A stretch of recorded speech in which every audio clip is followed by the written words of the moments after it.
Good afternoon. Please be seated.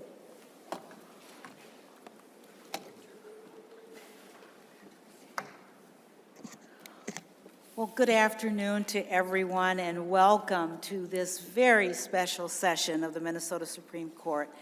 It is just so wonderful to see all of you here, to see a number of old friends here with us. We're excited to have you here today. And of course, I want to welcome all of Justice Meyer's friends and family.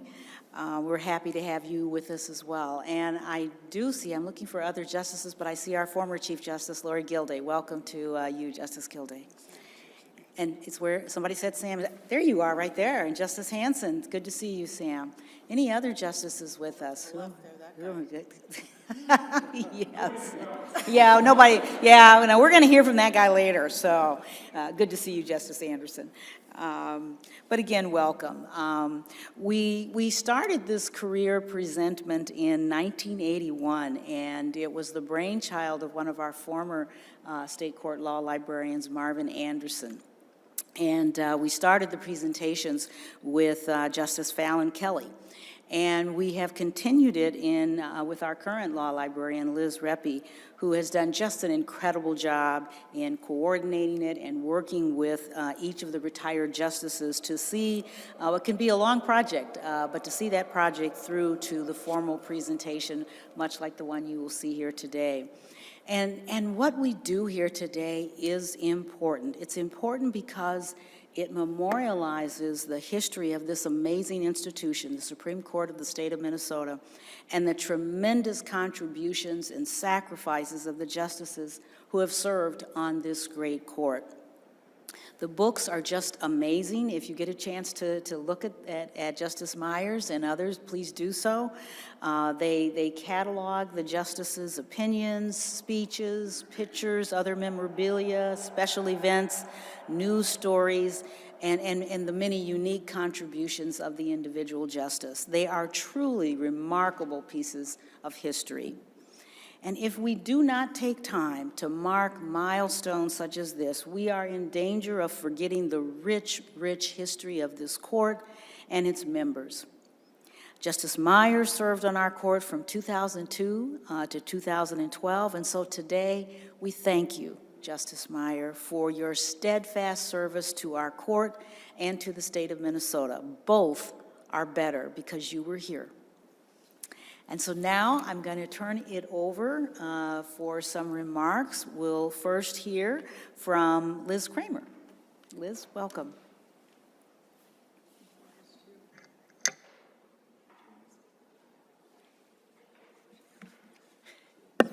Is Liz Reppy going to set my time? We'll let you take a little liberty there. Yeah. Well, may it please the court. My name is Liz Kramer, and today my claim to fame is that I served as one of Justice Meyer's very first law clerks, along with Mona Peterson-Rassa. And we started in the summer of 2002, and I have been fortunate to have had Justice Meyer in my life as a mentor and a friend ever since. I will say I read much of her book last week on spring break, and I commend it to all of you. And attending today's ceremony is not a shortcut. We're not covering the same material. That's right. So I want to echo what Chief Justice Hudson just said and note that this is one of those events that should make us all feel so proud and fortunate for the amazing independent judicial branch that we have in Minnesota. 10 years ago, an event like this might have felt more ho-hum. Like, oh, here we are, we're celebrating another smart, kind, collegial jurist from Minnesota. You know, that's what we always get. But today, we have regular attacks on our independent judiciary and the rule of law, and the public is losing some trust in our judicial branch, believing it to be partisan.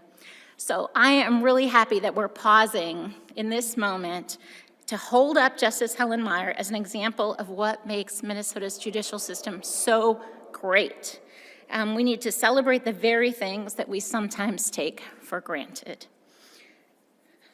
So I'm going to start with the little bio. Justice Meyer's road to greatness begins in Stearns County. She was the fourth of 7 children born to dairy farmers. She loved to read and kept her mind engaged with regular visits to the bookmobile. By the way, she still sends me book ideas.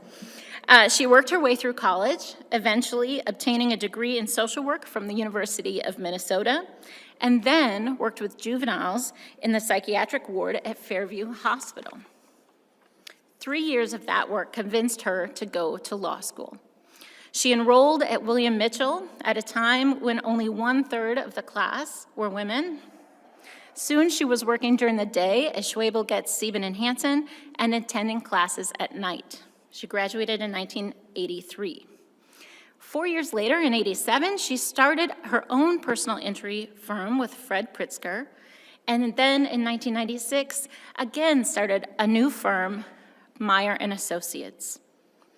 When she put her hat in the ring for one of 2 openings on the Minnesota Supreme Court in 2002, she had tried more than 24 cases to verdict.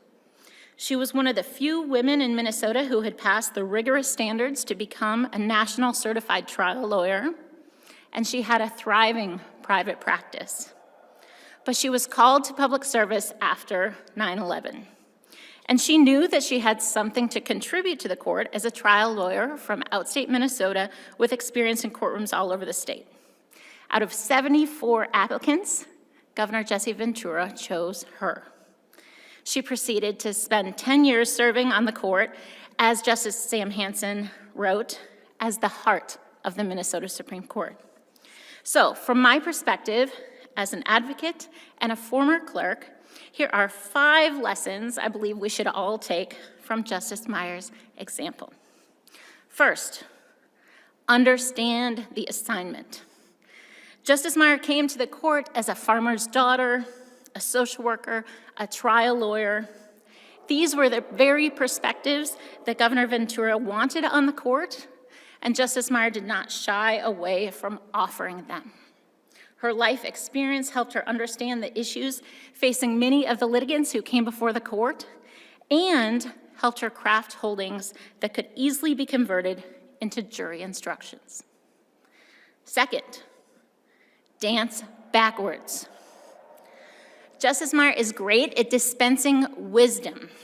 If you've had conversations with her, you know that, and it sometimes comes in the form of aphorisms. So the one I think about the most is she told me, "You're only as happy as your least happy child." And I really think about that often, but that's not as relevant today.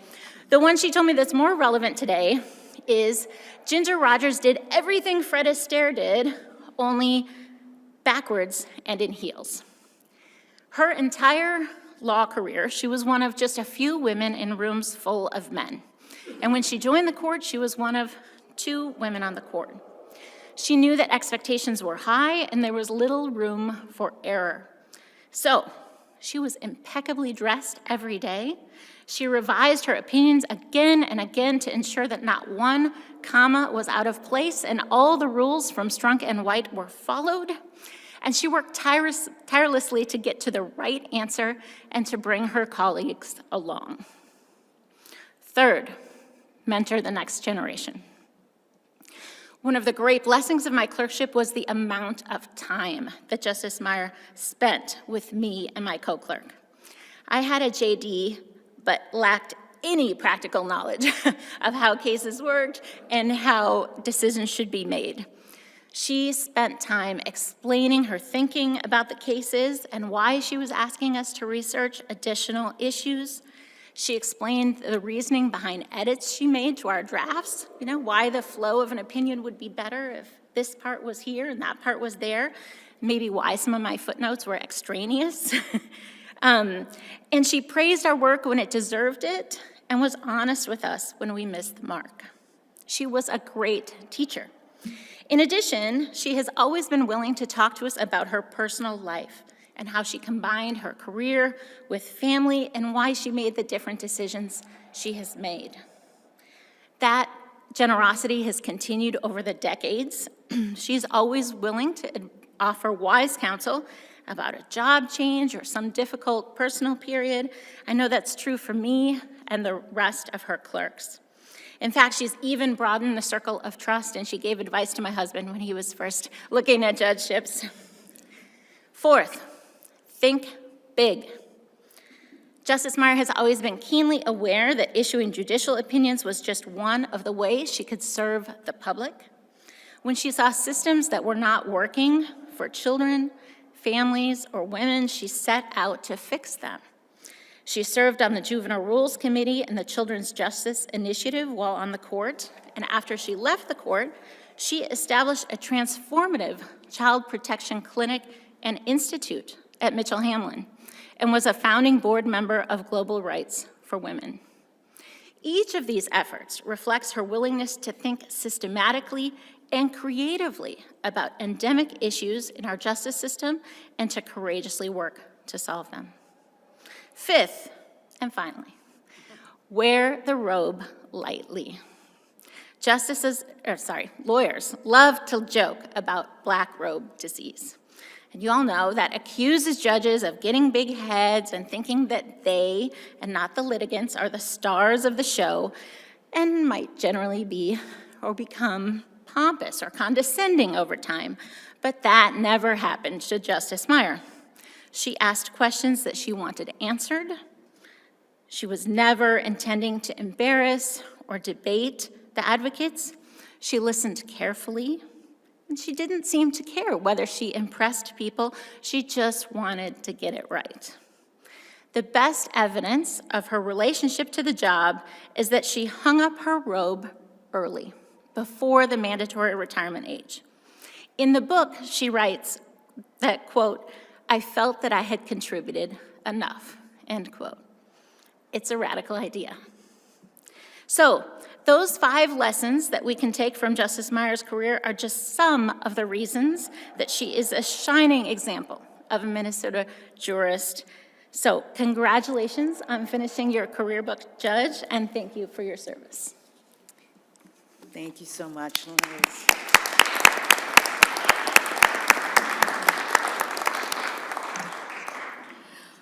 We'll now hear from Justice G. Barry Anderson. Good to see you, Justice Anderson.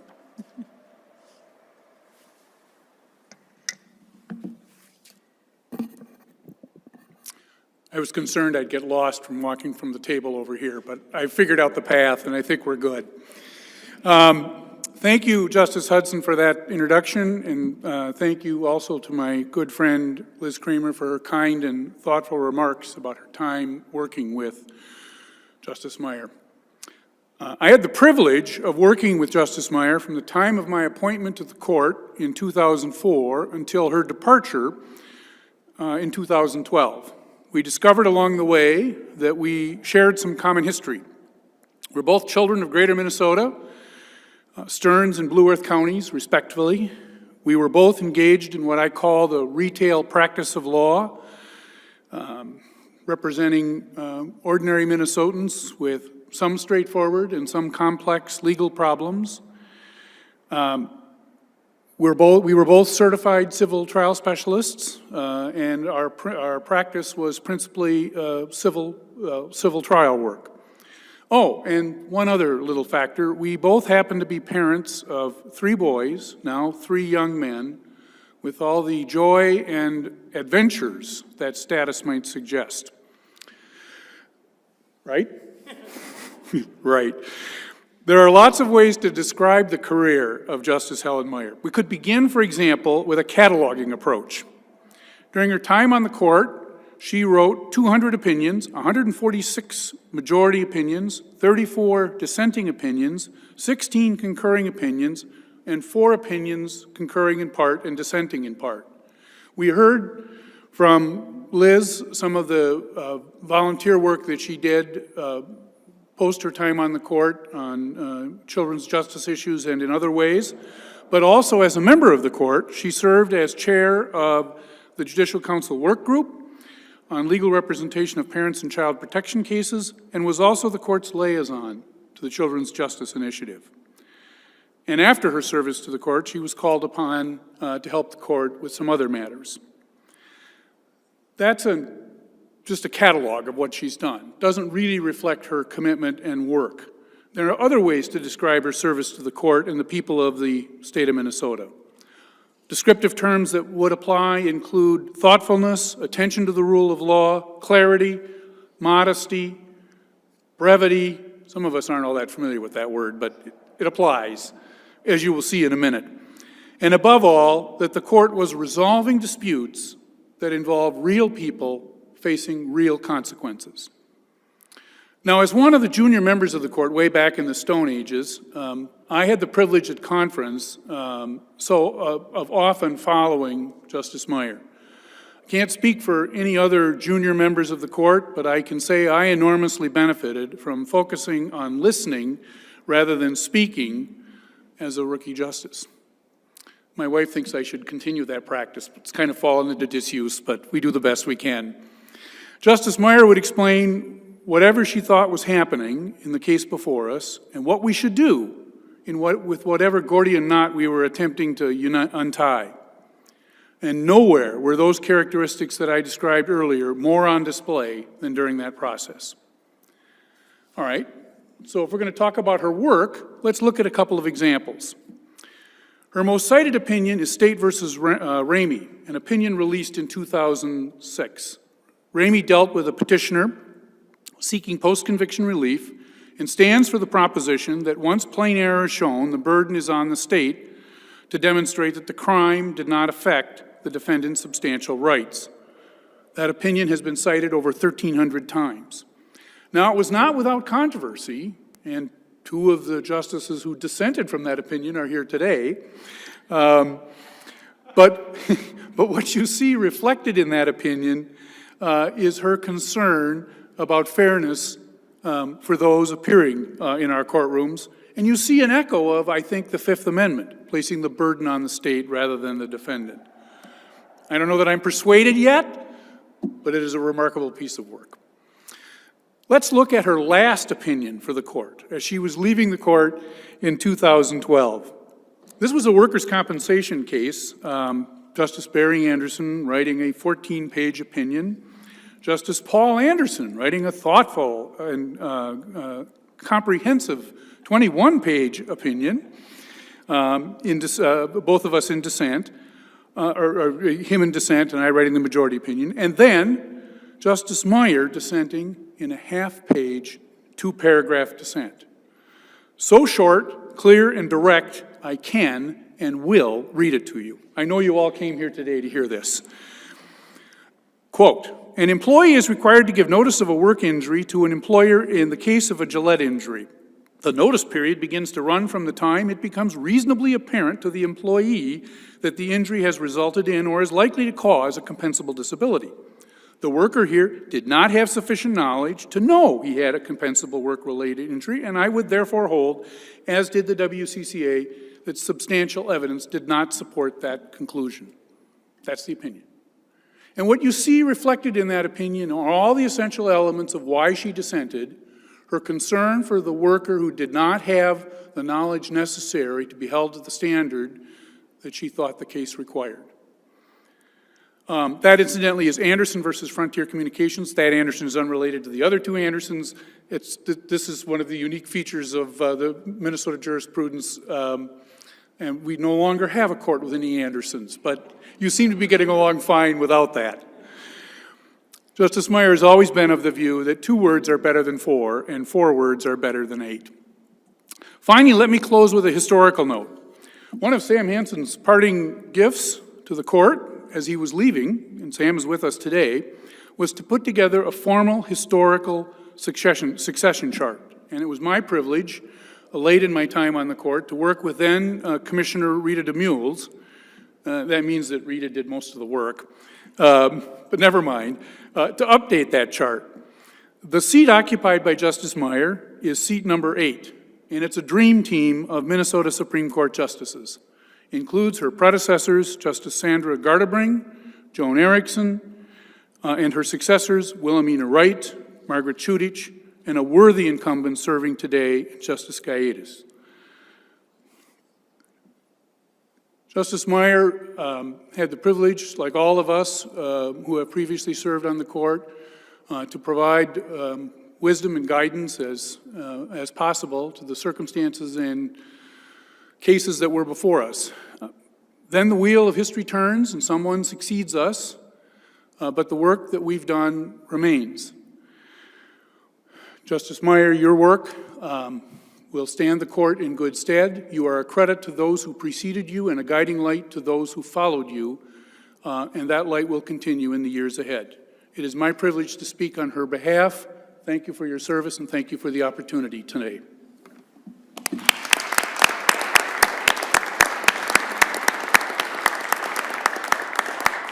Thank you so much, Justice Anderson. We'll now hear from Liz Reppy, who is our state law librarian.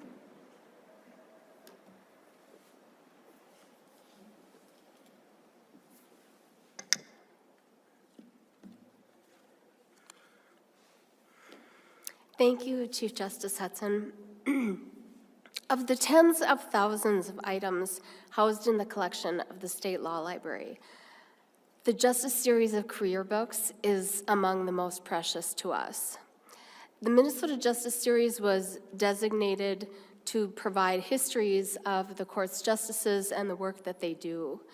And these books are incredibly valuable pieces of history, not only to Minnesota, but for the Supreme Court.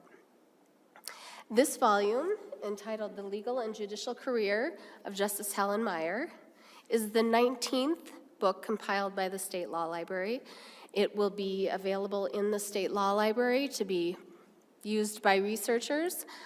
We have 2 additional copies that will be donated to Justice Meyer's Law School Law Library, the Mitchell Hamlin Law Library, and also the State Archives will receive a copy. These books are a collaborative effort, and many people contribute. First and foremost, I'd like to thank Justice Meyer for sharing the materials about her life and work that make this book so special. I want to thank and acknowledge 2 members of the State Law Library's team. First, librarian Leslie Greenwood served as the primary editor of the book, and she worked through the 7 drafts to get us to the point that we are at today. And then also our head of technical services, Erica Nutzman. She provided content gathering and proofreading help and also arranged for the professional binding of the books. And finally, I want to thank the colleagues and former law clerks of Justice Meyer who contributed to the book, and their submissions really provided some unique insight into the work and experience of Justice Meyer's legal and judicial career. So it is my pleasure to offer you, Chief Justice, for inclusion in the libraries under the jurisdiction of the Minnesota Supreme Court, this volume. May it serve as a record of her work and 10 years of service to the Minnesota Supreme Court. May I approach?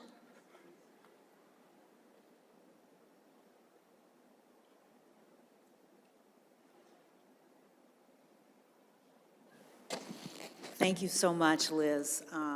This is, as Liz said, just a priceless piece of history and one that the court will cherish. And again, it's so important that we mark these milestones in the court's history and in the state's history. And so thank you, Liz, for the hard work. Thank you to the other library staff who worked on this with Justice Meyer. And thank you, Justice Meyer, for the hard work that you put in to make this a reality. The other thing I would just briefly like to say, because I think you said, Liz, a copy will also be going to Mitchell Hamlin, is that correct? Yes, and I know the dean is here with us, the new dean of Mitchell Hamlin, Camille Davidson. Camille, would you wave to folks? Yes, good to see you. I know you're very proud and happy to receive this book. So thank you very much, Liz, on behalf of the Minnesota Supreme Court. May it please the court? Yes. Justice Meyer, would you come forward? I'd like to present you your copy. Thank you. Thank you. Really appreciate all of it.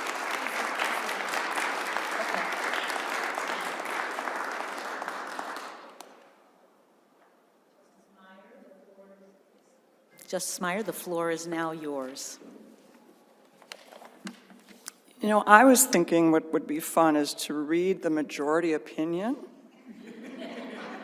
in Justice Barry Anderson's opinion. That was the last one I wrote on, but I'll spare you that. May it please the court. Barry, Les, thank you for those amazing remarks. Former colleagues, great to see you. Rick Slows, former Supreme Court Commissioner, whom I don't think any of you had the privilege to work with, but I did, and he's a gem.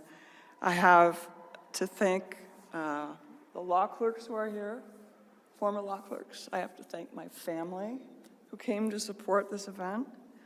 I really appreciate you taking out the time out of your busy lives. And I think the webinar is there.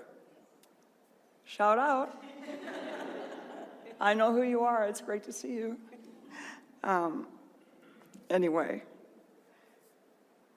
And of course, thank you to Liz, Leslie, and the entire staff of the Supreme Court. When you bring 5 bankers' boxes of stuff, dump it on the library table in the library, and they never flinch. They just say, well, why don't we get started?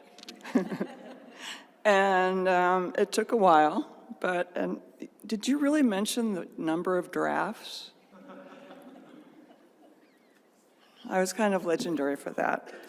And I do want to make a special thank you to the people who contributed remembrances for the book.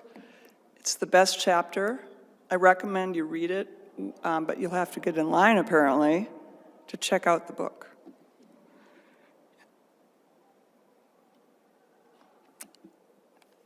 Working with my law clerks was one of the best parts of this job. Of course, I taught them, as we were meant to do, about legal writing, and I was apparently well known for brevity, clarity, brevity, clarity, brevity, clarity. And so we did spend time on that, but I also learned so much from my clerks. Because as you know, you have, every year you have a chance to select 2 more people who are just humble you with their achievements and their talents. And so I learned a lot. And we ended up being very collaborative at times, and orally sitting down and talking about the cases and what they mean, and it really has helped. And I've delighted in following the careers of all of my clerks and attending reunions periodically that Liz Kramer has organized, and it's a wonderful tradition. Ask your first law clerk to think about being that person for you, because it's just really delightful. I think how this court works is a wonderful model for our time. Deciding a case, it requires each person to be heard.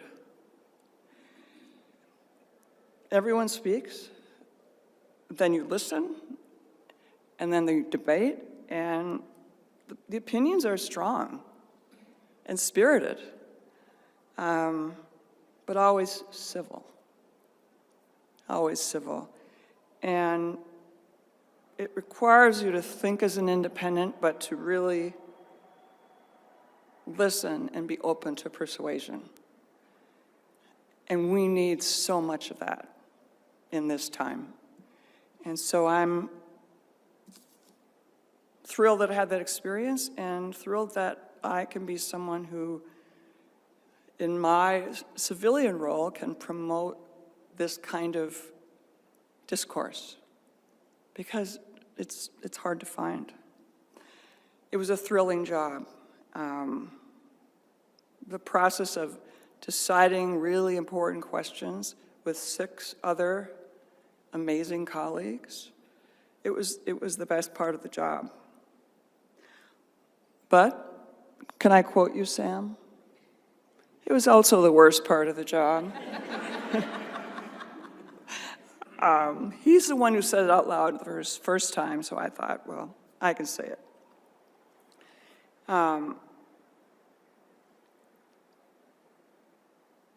When we wrote dissents, as we do, my experience is that they were passionate, but they were always written with courtesy and respect, at least most of the time. Another lesson for our time. It wasn't easy to write in dissent, especially when I was entirely convinced that I should be writing the majority. And to express this conviction once, I gave a former colleague a refrigerator magnet that said, "But if I agreed with you, then we would both be wrong." And this former colleague has actually referenced this refrigerator magnet. She brought it to my retirement event, in fact, as an exhibit of what, I don't know. Anyway, I value this court's legacy of collegiality, thoughtful debate, and strong collaboration. This court is ranked high for impartiality, competence, and fairness, but it's not an accident. This is the conscious product of people throughout the courts who strive every day to deliver justice for everyone. Minnesota's reputation is also due in part to our merit selection process that brings highly qualified people of judicious temperament to the court. We have not yet seen an expensive, partisan, and negative race for the Supreme Court. Justice is not yet for sale here, but I think we're naive to think we're immune from that happening. I commend an article in, I think, just yesterday's Star Tribune, written by former Justice David Lillehog. His idea for how we might inoculate our precious justice system against the kinds of things we see in Wisconsin. And you know, when we were on the court, Barry, you were instrumental in the Queek Commission trying to modify our current system of election. And we were aghast at that time. The early 2000s, I remember, that Wisconsin had spent $6 million, that people had spent $6 million in Wisconsin, and we were just horrified. And I don't know what we can be today, because what's worse than horrified? It's just, for me, it's a call to action for anyone who's been involved with the justice system and anyone who cares about it to become involved. And I don't know yet what that means, but there's really important work to do. So the epigram, I guess it's an epigraph. I learned that word. When you write a little pithy thing in the front of your book, you quote somebody smart.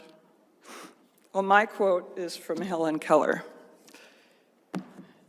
And she wrote, "I long to accomplish a great and noble task, but it's my chief duty to accomplish small tasks as though they were great and noble. The world is moved along not only by the mighty shoves of its heroes, but also by the aggregate of the tiny pushes of each honest worker." I think this describes the work of our justice system. Honest workers who with constant effort move the world along toward a more free and just society, and occasionally a mighty shove from one of its heroes. It was just a really amazing privilege to have been serving on this court, and I want to thank you for this event.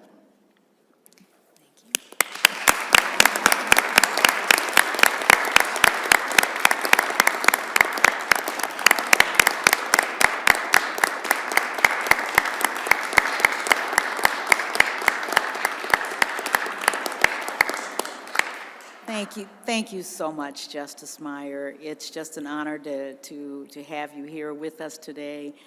Your work and your words will live long beyond you. I thought it was interesting that you quoted from Justice Hanson. I've used that quote too. It's a great quote. Sam, it's lived on, Sam. He has been famous for saying the best thing about this amazing court is the opportunity to work with 6 other smart, talented, gifted, amazing people. And the worst thing about this amazing court is working with those same 6 talented, amazing people. Yeah, that's right. Because you do have to find a way to so-called live together. And because we are very much a family, a judicial family. And this court has, for many, many years, long before this iteration of it, rightfully prided itself on being able to find a way to disagree without being disagreeable. We have our moments here and there, but we work through them as good families do. And because we know we have that higher purpose, and we want to protect the institution, and we know that we have work to do for the people of Minnesota, and that transcends the differences and the issues we may get into. And so it's a perfect quote, Sam, and I know I've used it in many settings as well, because it really does describe the work and the life of this court, of which this state has much to be proud of in all of its iterations over the last 100 years or whatever it has been. And so your time on the court, Justice Meyer, made us better. And we just thank you again for the dedication and the commitment, both while you were on the court and afterwards. I think someone mentioned, I think it was you, Barry, that Justice Meyer, like many of our former colleagues, has continued to help the court on different projects and committees, and that's so important to the work of the court, because we know there are folks that we can reach out to when we need someone of Justice Meyer's caliber and stature to stand in and do some extra work. And she has done that willingly and graciously. And so the court has benefited from that. So again, thank you to all who have come out today. It's just good to see everyone. I saw Justice Paul Anderson walk in the back there. Good to see you as well, Justice Anderson. So thank you all for coming out today. And I want to thank, Helen, your family, because as we all know, not only are you, yes, absolutely, this job requires much, and you don't walk it alone. You need that support of your family, and sometimes they have to sacrifice for the work that you do. And so thank you to the family members for supporting Justice Meyer over the years. I know she would say she would not be here without you.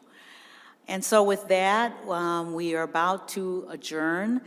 We'd like you to stay, if you can, for a short reception in the back here in the Supreme Court's conference room. We have some cookies and punch, and we'd love to visit with you if you have a moment. So this ends this special session of the Minnesota Supreme Court, and we are adjourned.